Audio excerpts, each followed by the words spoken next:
Сәлем баршаларыңызға. Өзбек халқының тағамы ғылмынды жасаймыз. Дәмі ерекше дәмді болады.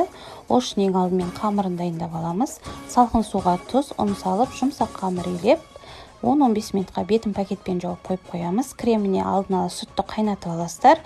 Ұн, тұз, 4 ас қасық қант, ванилин, жылған сүттен кішкене құйып, жақсылап бірінші араластырып аласыздар.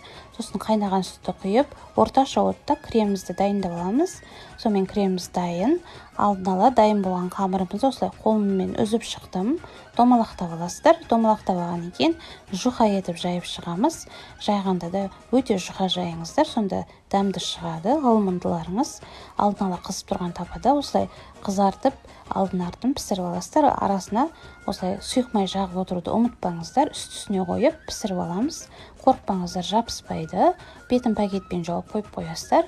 Арасына кремін жағып аласыздар. Осылай барлығының кремін жағып дайындап алғаннан кейін, менде бұл жерде қолдың сары майы, сливочный май қолдансаңыздар да болады.